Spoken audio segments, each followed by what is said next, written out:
ಶ್ರೀಮತೆ ರಾಮಾನುಜಾಯ ನಮಃ. ವಿಷ್ಣು ಸಹಸ್ರನಾಮದಲ್ಲಿರುವ 78ನೆಯ ತಿರುನಾಮ ಮೇಧಾವಿ. ಮಹಾಭಾರತದ ಯುದ್ಧದ 13ನೇ ದಿನವಾಗಿತ್ತು. ಆ ದಿನ ಕೌರವರು ಚಕ್ರವ್ಯೂಹವನ್ನು ರಚಿಸಿದರು.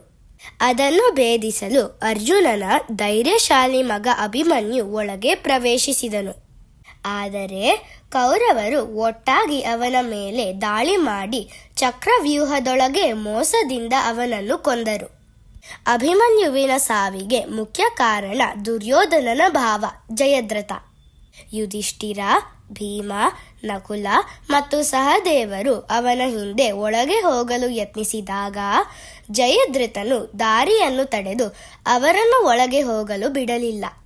ಅರ್ಜುನನು ತನ್ನ ಮಗನ ಸಾವಿನ ಸುದ್ದಿ ಕೇಳಿ ಮುಂದಿನ 14ನೇ ದಿನದ ಸೂರ್ಯಾಸ್ತಕ್ಕೂ ಮೊದಲು ಜಯದ್ರಥನನ್ನು ಕೊಲ್ಲುತ್ತೇನೆ, ಇಲ್ಲದಿದ್ದರೆ ಅಗ್ನಿಗೆ ಪ್ರವೇಶಿಸುತ್ತೇನೆ ಎಂದು ಪ್ರತಿಜ್ಞೆ ಮಾಡಿದನು. ಇದನ್ನು ಕೇಳಿ ದುರ್ಯೋಧನನು ಸಂತೋಷಪಟ್ಟನು. ಅವನು ಜಯದ್ರಥನನ್ನು ಸೂರ್ಯಾಸ್ತದವರೆಗೆ ಸುರಕ್ಷಿತವಾಗಿ ಕಾಪಾಡಿದರೆ ಅರ್ಜುನನೇ ತನ್ನ ಪ್ರತಿಜ್ಞೆಯ ಕಾರಣದಿಂದ ಅಗ್ನಿ ಪ್ರವೇಶ ಮಾಡಬೇಕಾಗುತ್ತದೆ. ಇದರಿಂದ ಕೌರವರು ಯುದ್ಧದಲ್ಲಿ ಗೆಲ್ಲಲು ಸಾಧ್ಯವಾಗುತ್ತದೆ ಎಂದು ದುರ್ಯೋಧನನು ಯೋಚಿಸಿದನು. ಯುದ್ಧದ 14ನೇ ದಿನ ಜಯದ್ರಥನನ್ನು ಕಾಪಾಡಲು ದ್ರೋಣಾಚಾರ್ಯರು ಅಂದು ಶಕಟ ವ್ಯೂಹವನ್ನು ರಚಿಸಿದರು. ಜಯದ್ರಥನನ್ನು ವ್ಯೂಹದ ಒಳಭಾಗದಲ್ಲಿಟ್ಟು ಕರ್ಣ, ಅಶ್ವತ್ಥಾಮ ಮತ್ತು ಕೃಪಾಚಾರ್ಯರು ಅವನನ್ನು ರಕ್ಷಿಸುತ್ತಿದ್ದರು. ದ್ರೋಣರು ವ್ಯೂಹದ ಪ್ರವೇಶದ ಬಳಿ ನಿಂತಿದ್ದರಿಂದ ಅರ್ಜುನನು ಜಯದ್ರಥನ ಬಳಿಗೆ ತಲುಪಲು ಬಹಳ ದೊಡ್ಡ ಯುದ್ಧ ಮಾಡಬೇಕಾಯಿತು. ಕೃಷ್ಣನು ಅರ್ಜುನನಿಗೆ ಸಹಾಯ ಮಾಡಲು ರಥವನ್ನು ಹಲವು ರೀತಿಯಲ್ಲಿ ನಡೆಸಿದರೂ ಪ್ರಯೋಜನವಾಗಲಿಲ್ಲ. ಸೂರ್ಯ ಮುಳುಗಲು ಶುರುವಾಯಿತು ಮತ್ತು ಅರ್ಜುನನು ಜಯದ್ರಥನನ್ನು ಕೊಲ್ಲಲು ಸಾಧ್ಯವಾಗಲಿಲ್ಲ. ಅರ್ಜುನನು ಏನು ಮಾಡಬೇಕೆಂದು ಕೃಷ್ಣನನ್ನು ಕೇಳಿದನು. ಅದಕ್ಕೆ ಕೃಷ್ಣನು, ನಿಜವಾದ ಯೋಧನು ತನ್ನ ಮಾತನ್ನು ತಪ್ಪಬಾರದು, ಈಗ ನೀನು ಅಗ್ನಿಗೆ ಪ್ರವೇಶಿಸಬೇಕು ಎಂದು ಹೇಳಿದನು. ಕೃಷ್ಣನು ಸ್ವತಃ ಒಂದು ಚಿತೆಯನ್ನು ಸಿದ್ಧಪಡಿಸಿದನು. ಅರ್ಜುನನು ತನ್ನ ಕವಚವನ್ನು ತೆಗೆದು ಅಗ್ನಿಯನ್ನು ಪ್ರವೇಶಿಸಲು ಹೋದನು. ಆಗ ಕೃಷ್ಣನು ಅವನನ್ನು ತಡೆದು, ಏನು ಮಾಡುತ್ತಿದ್ದೀಯ ಪಾರ್ಥ? ಯೋಧನು ತನ್ನ ಆಯುಧ ಮತ್ತು ಕವಚದೊಂದಿಗೆ ಚಿತೆಯನ್ನು 3 ಬಾರಿ ಸುತ್ತಿದ ನಂತರ ಅಗ್ನಿಗೆ ಪ್ರವೇಶಿಸಬೇಕು ಎಂದು ಹೇಳಿದನು. ಅಲ್ಲಿಯವರೆಗೆ ಅಡಗಿಕೊಂಡಿದ್ದ ಜಯದ್ರಥನು ಅರ್ಜುನನು ಅಗ್ನಿಗೆ ಪ್ರವೇಶಿಸುವುದನ್ನು ನೋಡಲು ಹೊರಬಂದನು. ಆಗ ಕೃಷ್ಣನು, ಅರ್ಜುನ, ನಿನ್ನ ಗುರಿ ಈಗ ನಿನ್ನ ಮುಂದೆನೇ ಇದೆ. ಅವನ ತಲೆಯನ್ನು ದೇಹದಿಂದ ಬೇರ್ಪಡಿಸಿ ಕಾಶಿಯಲ್ಲಿ ತಪಸ್ಸು ಮಾಡುತ್ತಿರುವ ಅವನ ತಂದೆ ವೃದ್ಧಕ್ಷತ್ರನ ಮಡಿಲಿನಲ್ಲಿ ಬೀಳುವಂತೆ ಬಾಣವನ್ನು ಬಿಡು ಎಂದು ಹೇಳಿದನು. ಅರ್ಜುನನು ಮಹಾನ್ ಧನುರ್ಧಾರಿಯಾಗಿದ್ದರಿಂದ ತನ್ನ ಗಾಂಡೀವ ಧನುಸ್ಸಿನಿಂದ ಬಾಣವನ್ನು ಬಿಟ್ಟನು. ಆ ಬಾಣ ಜಯದ್ರಥನ ಕುತ್ತಿಗೆಗೆ ತಾಗಿ ಅವನ ತಲೆ ಆಕಾಶಕ್ಕೆ ಹಾರಿ ನಂತರ ಕಾಶಿಯಲ್ಲಿ ತಪಸ್ಸು ಮಾಡುತ್ತಿದ್ದ ಅವನ ತಂದೆಯ ಮಡಿಲಿನಲ್ಲಿ ಬಿತ್ತು. ವೃದ್ಧಕ್ಷತ್ರನು ಅದನ್ನು ತಿಳಿಯದೆ ಕೆಳಗೆ ತಳ್ಳಿದನು.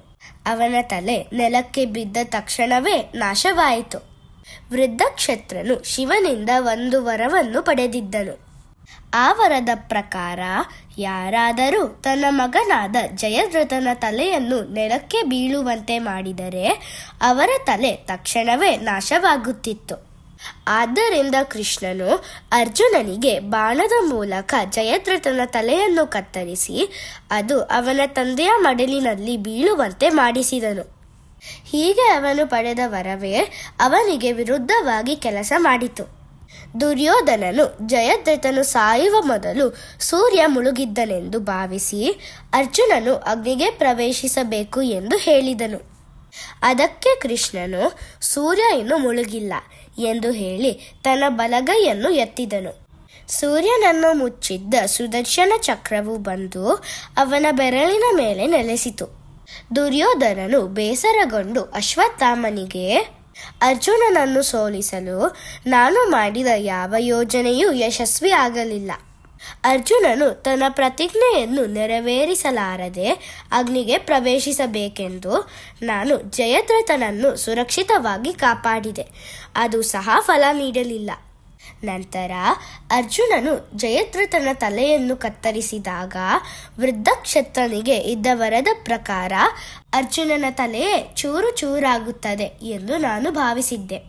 ಆದರೆ ಅದು ನಡೆಯಲಿಲ್ಲ ಎಂದು ದುಃಖದಿಂದ ಹೇಳಿದನು.